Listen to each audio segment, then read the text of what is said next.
Hello friends, welcome back to my channel. இன்னைக்கு நம்ம வீடியோல பித்தளை மற்றும் வெண்கல பாத்திரத்தை 4 ஈஸியான ஸ்டெப் யூஸ் பண்ணி நம்ம தங்கம் மாதிரி அப்படியே புதுசாவே எப்பவுமே மெயின்टेन பண்ணலாம். அது என்னன்னு இந்த வீடியோல பார்க்கலாம். வாங்க இப்போ வீடியோக்குள்ள போலாம். இந்த உருளி வந்துட்டு வெண்கல உருளிங்க. பித்தளை வெண்கலம் ரெண்டையுமே இதே சேம் மெத்தட்ல வந்துட்டு நீங்க க்ளீன் பண்ணிக்கலாம். இந்த வெண்கல உருளியில் நான் மன்சிஸ்தா ஆயில் குங்குமாதி தைலம் இது மாதிரி ஆயில் தான் பொதுவாக ரெடி பண்ணுவேன். ஏன்னா இந்த வெண்கல உருளியில் செய்யும்போது அதனுடைய மருத்துவ குணங்கள் வந்து அப்படியே நிறைஞ்சிருக்கும். மன்சிஸ்தா ஆயில் குங்குமாதி தைலம் இதெல்லாம் நீங்கள் வாங்கணும் அப்படின்னு நினச்சிங்கன்னா ஸ்க்ரீனில் தெரிகிற இந்த நம்பருக்கு வாட்ஸ்அப் பண்ணுங்கள்.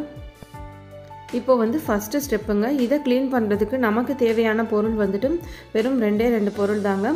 அது பீதாம்பரி பவுடரும் ஒரு அரை மூடி அளவுக்கு எலுமிச்சம்பழம் இருந்தாலே போதும். இது ரொம்ப சுத்தமாக ஒரு 10 நிமிஷத்தில் நம்ம க்ளீன் பண்ணிடலாம்.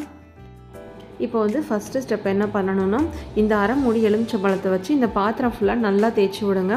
நமக்கு விளக்குறதுக்கு ப்ரஷ் இதெல்லாம் எதுவுமே தேவையில்லைங்க. வெறும் எலுமிச்சம்பழத்தை மட்டும் வச்சு தேய்ச்சி விடுங்க. பாருங்கள், இதை வச்சு தேய்க்கும் போதே கலர் வந்துட்டு நல்லா மாறி வந்துடும். நமக்கு புளியெல்லாம் தேவையே இல்லைங்க. இதே மாதிரியே எல்லா சைடும் நல்லா தேய்ச்சி எடுத்துக்கோங்க.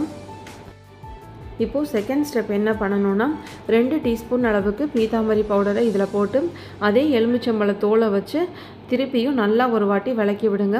எந்தெந்த இடத்துலலாம் கரை இருக்கோ அந்த இடத்துல கொஞ்சம் அழுத்தம் கொடுத்து தேய்ச்சி விடுங்க. இந்த பீதாம்பரி பவுடர் போட்டு தேய்ச்சதுக்கப்புறமா ஒரு 5 நிமிஷத்துக்கு அப்படியே வச்சுருங்க. இது ரொம்ப நேரம்லாம் வைக்கணும்னு தேவையில்லைங்க. வெறும் 5 நிமிஷம் மட்டும் வச்சுட்டு நீங்கள் போய் தண்ணி ஊற்றி வாஷ் பண்ணிடுங்க. இப்போது மூணாவது ஸ்டெப் என்ன அப்படின்னு கேட்டிங்கன்னா தண்ணி ஊற்றி வாஷ் பண்ணும்போது நார்மலாக யூஸ் பண்ணுற போர் வாட்டருக்கு பதிலாக நல்ல தண்ணி வச்சு வாஷ் பண்ணுங்கள். இந்த மாதிரி நம்ம நல்ல தண்ணி வச்சு வாஷ் பண்ணும்போது பாத்திரம் வந்துட்டு சீக்கிரம் கருத்து போகாமல் நல்லா பளபளன்னு ரொம்ப நாளைக்கு நல்லாயிருக்கும்.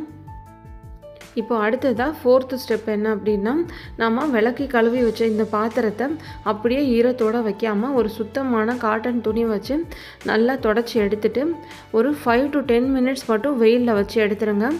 இந்த மாதிரி துடைக்காமல் நீங்கள் அப்படியே ஈரத்தோடு வச்சிங்கன்னா அந்த தண்ணி கரை வந்து படிஞ்சு பாத்திரம் வந்துட்டு டல்லாகிடுங்க. இந்த டிப்ஸ் உங்களுக்கு யூஸ்ஃபுல்லாக இருக்கும்னு நினைக்கிறேன்.